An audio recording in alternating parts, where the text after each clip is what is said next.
Well, good morning or good day, y'all. This is Tim, and I told you on Sunday that I was going to do a short video to talk to you about regathering this coming week.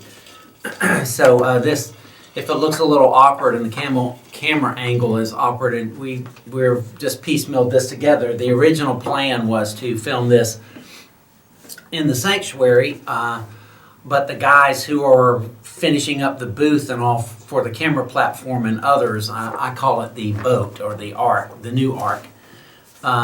They are in there working, and we want that done by Sunday. So I want to get out of their way. So I've jotted down some things that I think you need to know. And so let's just haphazardly do what I do, which is just ramble. So that's what I'm going to do for you. It's just possible that many of you have been watching our live stream for Facebook are going to click onto this or view it, and you're going to think, well, this isn't Tim's time. Tim's time will come. I'm in the studio where I usually film that. It'll be going out. It went out this week, and it'll be going out next week like normal. But this is just some info for our folks if they are driving up and planning on regathering with us this Sunday, May 17th. We are going to continue to live stream. And as I've said, I said it from the pulpit, I said it at Park and Pray. We've had FM transmitter cables and video cables all over the place just to put the camera in place to Facebook and live stream during this coronavirus thing. And we've realized from the feedback, not only from our church folks, but from the feedback from our nursing home residents, as well as folks who don't worship here, some of them don't worship here yet, that we needed to continue to do that ministry. And so we've had some folks donate some money because we needed to get the camera out of the middle of the floor and get the cables off and out of the picture and build a platform for the camera to be up. Obvious reason, you can't just sit the camera behind everyone because when they stand up to sing, they're going to be in view.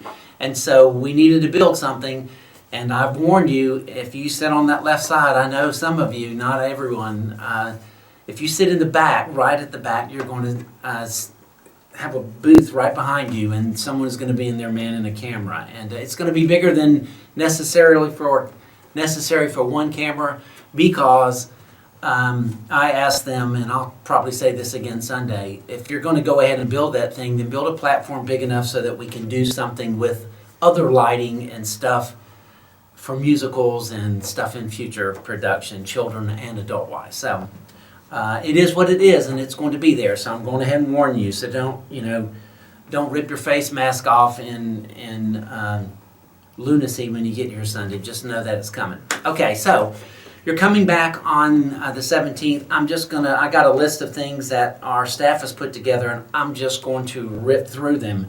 They are going to connect kind of like this, but that's all right. The first thing I want you to know is that we are going to do our best to be safe and to keep you safe. And we're going to do that in a couple of different ways. Many different ways. We are going to maintain social distancing in our seating. We have a 600-seat sanctuary if you open up the balconies. And so I think we're big boys and girls. We can sit with your family units and those that you're in proximity to and still move about. We toyed with the idea of roping off some of the pews, but we thought we would give it a shot to see whether or not we could just be mature and do that on our own, and I think we can. So I may bring a ruler that's 6 feet long and go between. I'm just joking. I think we'll handle that pretty well.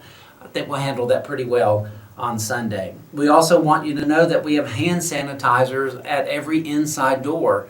So take advantage of those, and you're certainly welcome to bring your own. We are not requiring face masks. Let me say that again. We are not requiring face masks, but you are certainly welcome to wear one if you'd like. We are going to have deacons man our doors, And so they will handle the opening and the closing of the door, so you don't even have to touch the doorknobs. There'll be one stationed at the doorways, and all you got to do is come in and go out after the service is over. And you don't have to worry about that. They will handle that, and we'll have those doors wiped, and we'll take care of that kind of thing. We also will be handling the offering in a different way. If you were here the Sunday before we closed down, if I may use that word, we were one of the few churches that still had service, and we had ushers and offering. We had offering stations or plates so that you could come and leave your offering on the way out or on the way in, I guess. But no trays are going to be passed, and we won't be handling it that way. You also need to know that we will not be doing drive-through offering this Sunday. The slot in the door, or the drop-off slot or box in the door, if you have a message for us as in the office, or you want to leave your offering that way, you can. That way you don't have to walk by an usher with an offering plate or at an offering station if you don't want.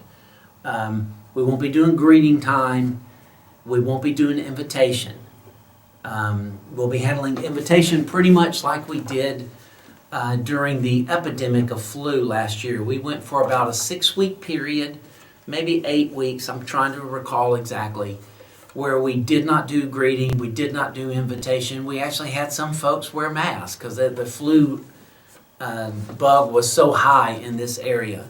I didn't do welcoming, I didn't do greeting at the door, none of that kind of stuff. It was kind of like a test run. Well, that's how we're going to handle invitation. We've had several people make decisions. We have a couple of youngsters who want to get baptized.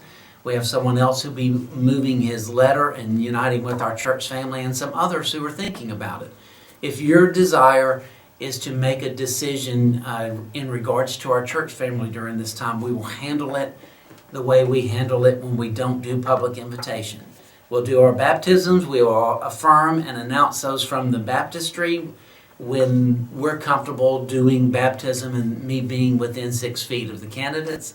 And I will announce your movement of letter or your desire to unite with our church family in the same way that I have before. So please make that note. If God's leading you to unite with Central, then we want you to unite with us.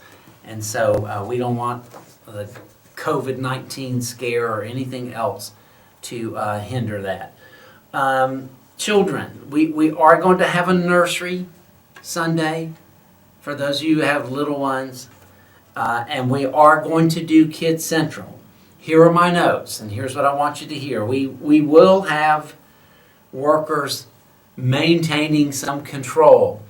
When you're talking about children, I cannot promise you that they're going to stay 6 feet, but they are certainly going to be reprimanded or called back and put in a proper position. Our workers understand the game and the stakes of this game and the health of children as well as families, and they're going to try to maintain some control. They have them a capability to take your child's temperature as he or she enters Kids Central to ensure that we don't have any sick children there.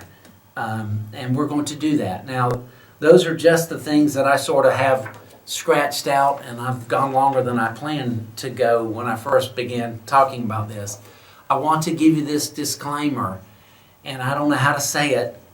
There are a lot of different, there are two different polarizations of whether or not this is the Chicken Little virus and it's the end of the world, or whether there's nothing to this and they're just pulling a scam over us and it's some big conspiracy.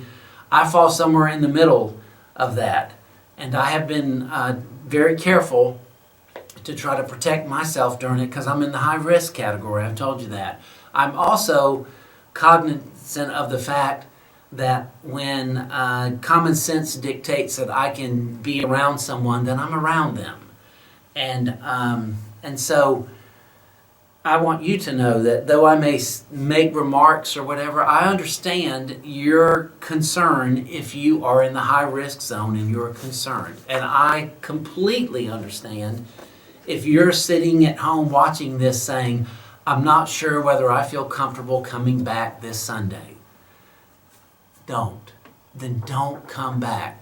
For two reasons. One, I don't want you to take a risk that you're not willing to take, perceived or not. And secondly, you're not going to worship very well if your complete focus is on whether or not there's a COVID-19 virus floating around or whether or not you're endangering yourself. So you pray about it and you think about it, and when you're at peace, you come back. Same is true with Kids Central. If you're a parent and you're not sure about your child coming back, then don't bring your child back. And we understand. We are still live streaming. You can check us out that way. You just can't pull up in the parking lot and hear us, not this particular Sunday. We might open that door in the future, but we're not opening it as we regather. And you can join us for the other things. But we sympathize with you, and I'm with you in this boat, pun intended, of concern. And I don't want you feeling like, well, they've opened the church back up. I've got to put my life on the line and I've got to go worship. Sunday worship isn't for you yet, if that's your case. Well, Tim, when do I come back? And you're going to have to decide that. And I'll be praying for our crowd that they'll come back. But if you feel led and you feel all right and you feel like practicing social distancing, if you're someone who, I'm going to greet whether you tell me not to greet, and I'm going to sit where I want to sit whether you encourage me to social distance, and I want you to do me a favor. I want you not to come this Sunday.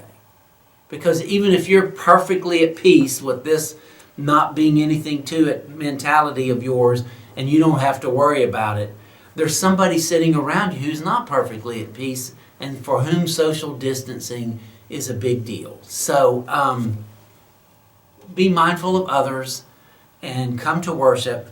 And having said all of that, enough of that kind of thing. I hope to see you Sunday because I've missed you. And I've missed hearing you sing. And I've missed corporate worship. And I've missed the blessing of God's people gathering together. So this Sunday, we are going to regather. A few weeks after that, we're still trying to connect the dots. When we feel like it's really safe, we're going to do an official regathering service and ceremony of praise. But this Sunday, I hope to see you in the sanctuary as we worship together. If you have any questions or have anything else that you need answered, get it to us via text or email, and I will address it either at Park and Pray tomorrow night at 6 or in some format. Otherwise, I hope you have a good week. Next time you see me on camera, it's going to be Sunday from the pulpit. And I hope you're either seeing me that way or you're seeing me in a pew. All right? Good. End of it. Enough. Cut the video. Get out of the chair. Have a fantastic week. God bless.